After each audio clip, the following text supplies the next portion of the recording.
अंजनी एक गरीब परिवार से थी, जिसके चलते गरीबी में कैसे रहना होता है, कौन सी चीजें कैसे करनी होती है, उसे सब कुछ अच्छी तरीके से पता था। लेकिन उसकी बहू प्रिया बहुत ही अमीर घर से आई थी, जिसे गरीबों के बारे में कुछ भी पता नहीं था। एक दिन वो अपने कमरे में आराम से लेटकर टीवी देख रही होती है। तभी अंजनी कमर पर हाथ रखकर वहाँ आती है, जिसे देखकर प्रिया बेड से खड़ी हो जाती है। क्या हुआ मम्मी जी, आपकी तबीयत ठीक नहीं है क्या? आपने ऐसे कमर पर हाथ क्यों रखा है? नहीं बहू, आज मेरी तबीयत बिल्कुल भी ठीक नहीं है। मेरी कमर में बहुत दर्द हो रहा है। कोई बात नहीं मम्मी जी, आप मेरे घर पर आराम से बैठिए। मैं अभी आपके कमर में कुछ मालिश करने के लिए लेकर आती हूँ, उससे आपको आराम मिलेगा। रहने दे बहू, ये सब करने की जरूरत नहीं है। मैंने दवा खा ली है, अभी थोड़ी देर में आराम हो जाएगा। अगर तू मेरी मदद करना ही चाहती है तो बस एक मेरा काम कर दे। जी मम्मी जी, बताइए ना मुझे क्या काम करना है, मैं जरूर करूँगी। बेटा वो क्या है ना कि वैसे तो संजय ऑफिस से आते वक्त मार्केट से सब्जियां ले आता है। कभी कभार मैं लेने के लिए जाती हूँ, लेकिन आज वो ऑफिस से थोड़ा देर से आएगा और मेरी कमर में बहुत दर्द हो रहा है। इसलिए अगर हो सके तो तू मार्केट चली जा और सब्जियां लेकर आ जा। मम्मी जी, मैं मार्केट जाकर सब्जी लाऊं? हाँ, वैसे तो मेरे ख्याल से ये बात मैं तुझे ही बोल रही हूँ, या फिर तुझे अपने आसपास कोई और दिखाई दे रहा है जिससे मैं ये बात बोलूँगी। नहीं मम्मी जी, दिखाई तो कोई भी नहीं दे रहा है, लेकिन बात ये है कि मैंने आज तक कभी मार्केट जाकर एक सुई भी नहीं खरीदी है और आप मुझे सब्जी लेने के लिए बोल रही हो। हाँ तो क्या हो गया, अगर आज तक नहीं किया तो क्या आगे भी नहीं करेगी? तू ये मत भूल कि अब तो अमीर नहीं है, बल्कि तेरी शादी एक मिडिल क्लास फैमिली में हुई है, जहाँ पर काम करने के लिए नौकर नहीं है जैसे तेरे मायके में हुआ करते थे, बल्कि यहाँ पर सारे काम खुद ही करने होंगे। तो मार्केट से सब्जियाँ लाना भी शुरू कर दे। मम्मी जी, मैं अपनी तरफ से तो सारे काम करने की कोशिश कर रही हूँ, धीरे धीरे सब सीख लूंगी। या मार्केट जाकर सब्जी लाना मेरे बस की बात नहीं है। बहू, ये सब सिर्फ कहने वाली बात है। तू जब वहाँ जाएगी तो तुझे सब कुछ लेना सीखना होगा, और हाँ, अच्छे से मोल भाव करके लेना। प्रिया के लाख मना करने के बाद भी उसकी सास उसे पैसे देकर मार्केट से सब्जी लेने के लिए भेज देती है। जहाँ प्रिया ने कभी एसी गाड़ी से नीचे पैर नहीं रखा था, वहाँ उसे ऑटो रिक्शा में बैठकर मार्केट सब्जियाँ लेने के लिए जाना पड़ता है। मार्केट पहुंचकर उसे बहुत सारी सब्जियाँ दिखाई देती हैं, लेकिन उसे कुछ भी समझ नहीं आता कि वो क्या ले और क्या ना ले। फिर वो एक दुकानदार के पास जाती है और बोलती है, भैया, आप ये सारी सब्जियाँ कितने की दे रहे हैं? मुझे ये सारी सब्जियाँ चाहिए। अरे मैडम जी, आपके घर में कोई शादी वादी है क्या, जो आप इतने सारी सब्जियां खरीद रही हो? नहीं भैया जी, मेरे घर में कोई शादी नहीं है, लेकिन अब रोज रोज मार्केट में सब्जियाँ लेने के लिए कौन आएगा, इसीलिए मैं एक साथ ही ले जाना चाहती हूँ। क्या ये आप क्या बोल रही हो? अरे इतनी सारी सब्जियां सिर्फ घर के लिए ले जा रही हो? हाँ भैया, सिर्फ अपने घर के लिए लेकर जा रही हूँ। इसमें परेशानी क्या है आपको? आप क्यों बार बार एक ही चीज पूछ रहे हैं? जल्दी से बताइए कि सब्जियाँ क्या दाम है और जल्दी से पैक कर दीजिए। अरे ये सारी सब्जियां 4,000 की है। अब आप बताइए, लेकर जाएंगी इसे? जब मैं मार्केट से सब्जियाँ लेने के लिए आई हूँ तो ये तो पक्का है ना कि सब्जियाँ लेकर ही जाऊंगी। एक काम करिए, आप मुझसे 4,000 लीजिए और ये सारा सामान पैक कर मुझे दे दीजिए। ठीक है मैडम जी, हमें क्या परेशानी होगी, हमारे पास तो लक्ष्मी आ रही है। एक बार में इतना बिक जाएगा तो हमारा तो भला हो जाएगा। लेकिन हमने सोचा आप मिडिल क्लास होगी तो थोड़ा समझा देते हैं, लेकिन कोई बात नहीं, अभी पैक करवा देते हैं, अभी दे देते हैं आपको। दुकानदार प्रिया से अपने पूरे पैसे लेकर उसकी सारी सब्जियों को ऑटो में रखवा देता है। थोड़ी देर बाद प्रिया सारी सब्जियां लेकर ऑटो से घर वापस आती है और हॉल में अपनी सास को बैठी देखकर बोलती है, वैसे मम्मी जी, आपने सही ही कहा था, सब्जियाँ लाना कोई इतनी बड़ी बात नहीं है। आगे से भी जब आपको सब्जियाँ लाने के लिए किसी को बोलना है तो आप मुझे ही बोल देना। इसी बहाने मेरा थोड़ा टाइम पास भी हो जाएगा और मुझे थोड़ा कुछ सीखने को भी मिल जाएगा। वो सब तो ठीक है, लेकिन पहले तू मुझे ये बता कि अपने साथ साथ पड़ोसियों के लिए भी सब्जियां लेकर आई है क्या? नहीं मम्मी जी, आप ये कैसी बातें कर रही है? मैं तो सिर्फ अपने घर के लिए सब्जियां लेकर आई हूँ। पूरे 4,000 की सब्जियां लेकर आई हूँ। 4,000 की है, अब कम से कम 10 से 12 दिन बाजार जाने की जरूरत ही नहीं पड़ेगी। सत्यानाश हो तेरा बहू, मैंने तुझे 4,000 सिर्फ सब्जियां लाने के लिए नहीं दिया था, बल्कि और भी काम के लिए दिए थे। मम्मी जी, अब मुझे क्या पता, मुझे तो लगा आपने मुझे सारे पैसे सब्जी लाने के लिए ही दिए हैं। इसलिए कहती हूँ बहू कि मूल भाव करना सीख ले। अंजनी दोबारा से प्रिया के साथ सब्जियों को लेकर दुकानदार के पास जाती है और उन्हें वापस करके अपनी जरूरत अनुसार सब्जियों का मोल भाव करके ले आती है। दिन यूं ही गुजरते हैं। तभी एक दिन प्रिया और अंजनी और उसका बेटा संजय मॉल में कुछ सामान लेने के लिए जाते हैं, जहां पर उसकी नजर एक शर्ट पर जाती है, जिसे देखकर अंजनी अपने बेटे से कहती है, बेटा ये शर्ट ले ले, तेरे ऊपर ये शर्ट बहुत अच्छी लगेगी। हाँ माँ, शर्ट तो बहुत अच्छी है और मुझे बहुत पसंद भी आई। अब एक काम कीजिए, इसकी प्राइस पूछ लीजिए और मैं बाकी का सामान देख लेता हूँ। ठीक है बेटा, मैं अभी पूछ कर आती हूँ, लेकिन हाँ तुझे पसंद हो चाहे ना हो, लेकिन तू ले लियो क्योंकि मुझे तो बहुत पसंद है। ठीक है माँ, मैं ले लूंगा, लेकिन एक बार पहले आप दाम तो पूछ लीजिए। संजय के कहने पर अंजनी दुकानदार के पास जाती है और उसे शर्ट का दाम पूछती है। शर्ट का दाम 2000 सुनते ही मानो उसके होश उड़ जाते हैं और वो वहाँ खड़ी खड़ी होकर मोल भाव करना शुरू कर देती है। उसे मोल भाव करता हुआ देखकर उसकी बहू प्रिया जोर जोर से हंसने लगती है और उसके साथ आसपास के सभी लोग हंसने लगते हैं।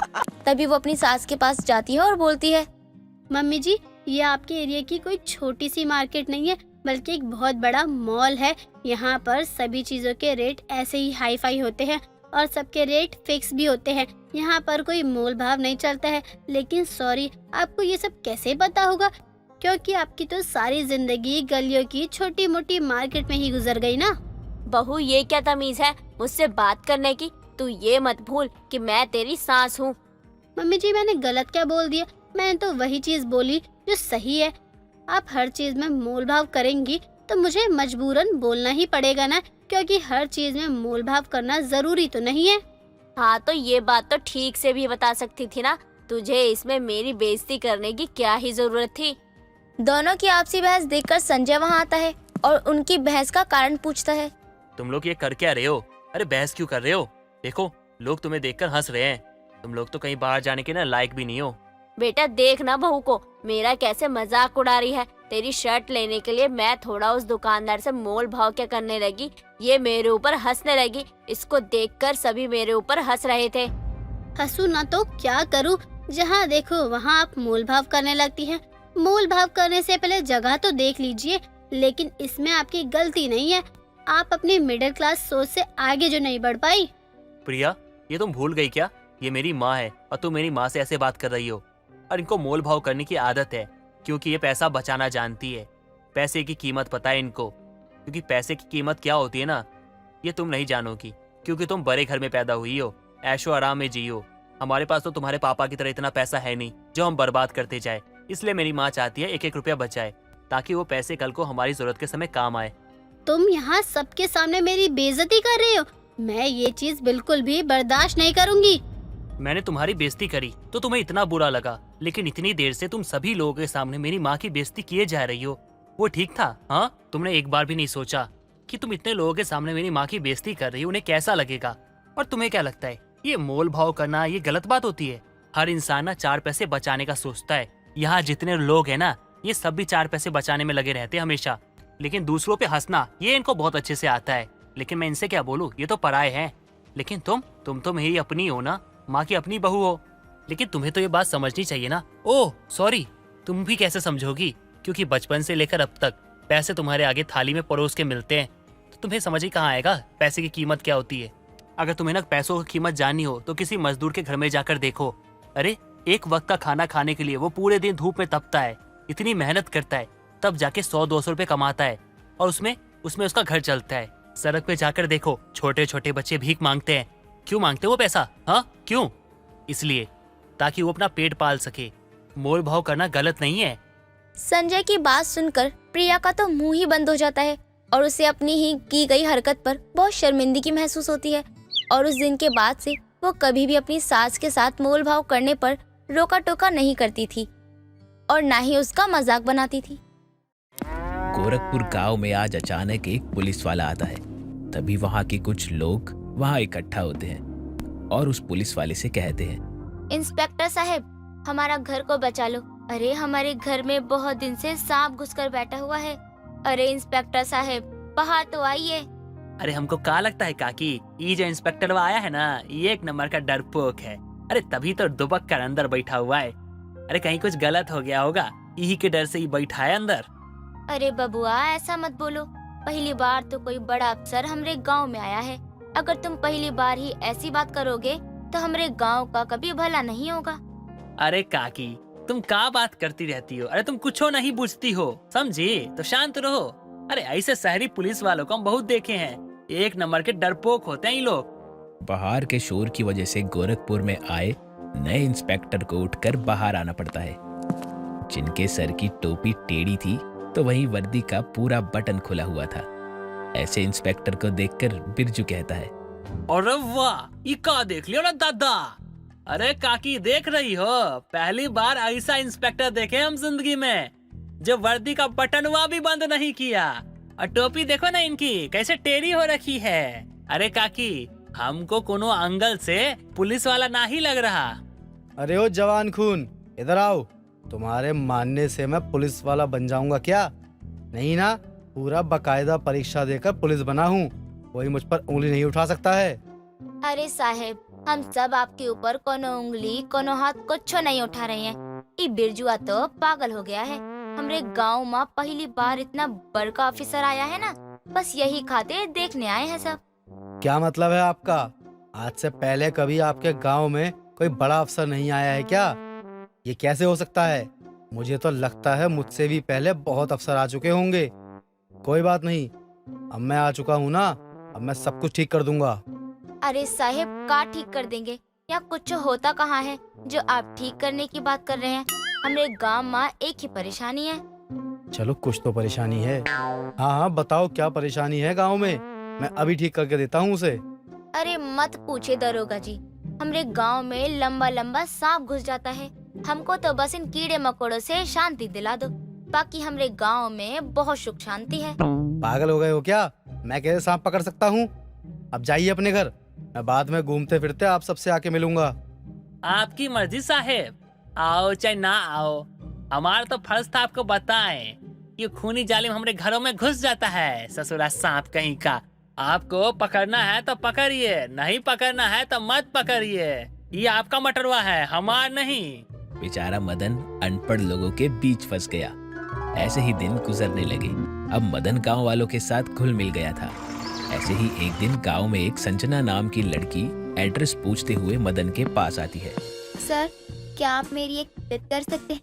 मैं बहुत देर से ये पता ढूंढने की कोशिश कर रही हूँ। क्या आप मुझे वो पता बता सकते हैं? हाँ हाँ क्यों नहीं, जरूर बताता हूँ। वैसे आप कहाँ से आए हो, और मतलब पहले कभी देखा नहीं है आपको इस गांव में, इसलिए पूछ रहा था आपसे।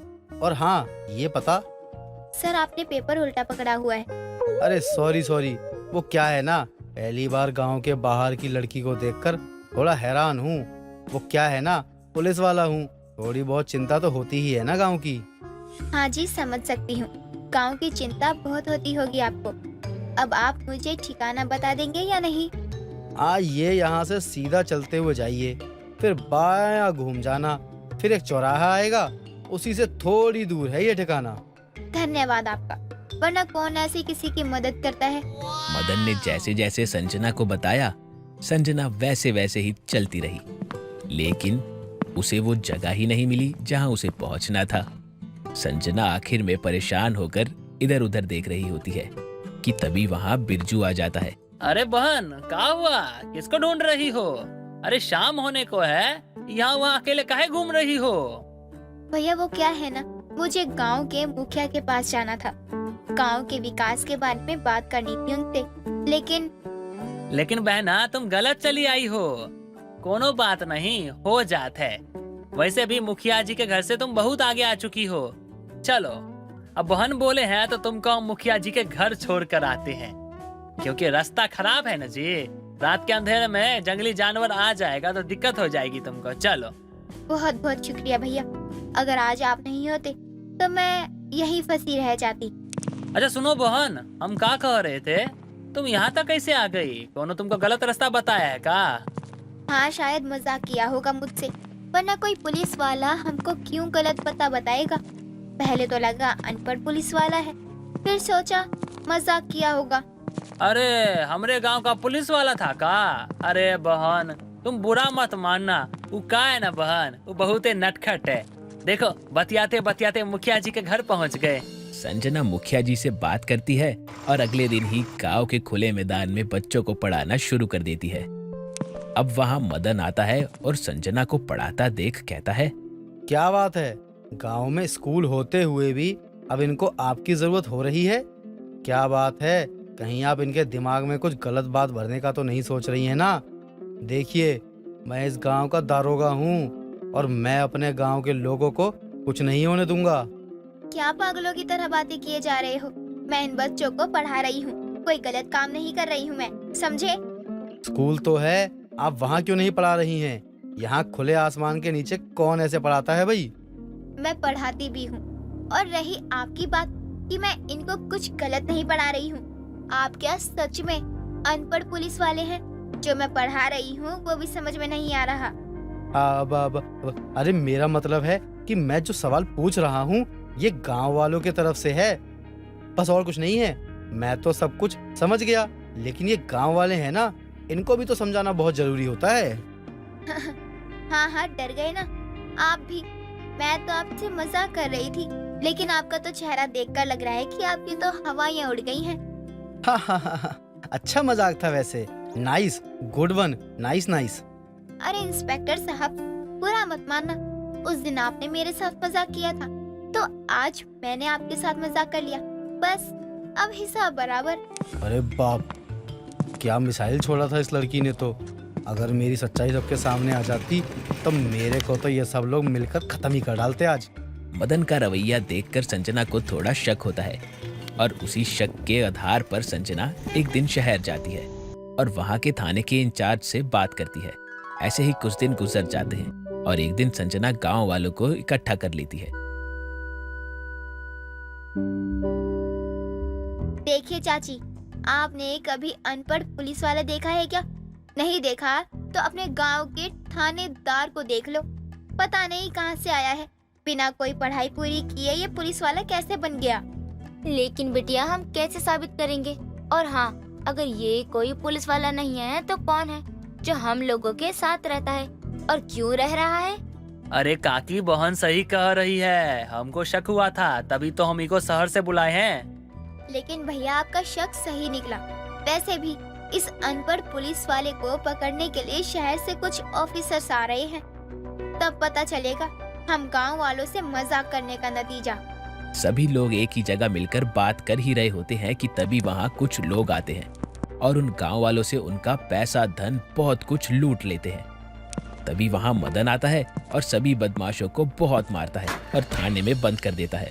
तभी वहां शहर के पुलिस वाले भी आ जाते हैं। सर, इनको गिरफ्तार मत कीजिए, क्योंकि आज इनकी वजह से हम जिंदा हैं और वो सारे बदमाश जेल के अंदर हैं। नहीं संजना जी, मुझे आपकी दया की कोई जरूरत नहीं है, मुझे गिरफ्तार कर लेने दीजिए। मुझे माफ कर दीजिए अनपढ़ पुलिस जी, अगर आप अपना पहचान पहले ही बता देते तो शायद आज आपको ये दिन देखना नहीं पड़ता। और हाँ, आप अगर हमारे गांव में आम आदमी बनकर रहते तो शायद हमको आप पर कभी शक नहीं होता। लेकिन अब आपने गलती की है तो सजा भी मिलनी चाहिए। लेकिन बिटिया, ये अनपढ़ पुलिस वाला तो हम सबका मदद करता है ना, तो हम माफ नहीं कर सकते का इनको? हम तो माफ कर देंगे काकी, लेकिन पुलिसन लोग का वो माफ थोड़ी करेगी को। हाँ तो मुझे गिरफ्तार कीजिए और मुझे जेल में डाल दीजिए। मदन को गिरफ्तार तो कर लिया जाता है, लेकिन मदन की बहादुरी देखकर कोर्ट उसे बेइज्जत बरी कर देती है और कुछ दिनों बाद मदन गोरखपुर गांव पहुंचता है, लेकिन इस बार एक आम आदमी बनकर। चांदनी अपने कमरे में शीशे के आगे खुद को निहार रही थी। तभी वहाँ उसका पति पुनीत आता है और उसे देखकर कहता है, अरे चांदनी, तुम अभी तक तैयार नहीं हुई और कितना मेकअप करोगी? माँ नीचे तुम्हारा इंतजार कर रही है। तुम्हें तो हर चीज की जल्दी ही रहती है। कुछ दिनों पहले तो ही हमारी शादी हुई है और अब नई नवेली दुल्हन हूँ, तो ज्यादा किसी ने मुझे देखा भी नहीं है, तो अच्छे से तैयार होके जाऊंगी ना। आज तो सब मुझे ही देखेंगे दुल्हन से ज्यादा। हे भगवान, ये औरत भी ना, इनका तो सिंगार पिटार कभी खत्म ही नहीं होता है। अब जल्दी से चलो भी, और हाँ, ये घूंघट जरूर कर लेना। ये क्या कह रहे हो? घूंघट कर लूं? तुम्हें पता भी है पूरे 4 घंटे लगे हैं मुझे ये मेकअप करने में। और तुम कह रहे हो कि मैं इसको छुपा लूं इस घूंघट में? बिल्कुल नहीं। अरे अच्छा नहीं लगता है ऐसे, अब बड़े बूढ़े लोग होंगे वहाँ, समझा करो थोड़ा। मुझे कुछ नहीं पता, मैं कोई घूंघट नहीं करने वाली हूँ बस। यहाँ दोनों बात कर ही रहे थे, तभी वहाँ सीढ़ियों से पुनीत की माँ चढ़ती हुई पुनीत और चांदनी के कमरे में आती है और दोनों को बात करता हुआ देखकर कहती है, बहू, अभी तक तू तैयार नहीं हुई क्या? सभी शादी में चले गए हैं, बस हम दोनों ही बचे हैं। नहीं माँ जी, मैं तो कब की तैयार हूँ, चलिए चलते हैं। रुक बहू, कुछ कमी लग रही है। क्या कमी लग रही है माँ जी? मैंने तो पूरा मेकअप भी अच्छे से किया है, सब कुछ लगाया है। तभी जानकी चांदनी के पास जाती है और उसकी साड़ी का पल्लू उठाकर चांदनी को लंबा सा घूंघट कर देती है और कहती है, अरे वाह, अब बहुत अच्छी लग रही है।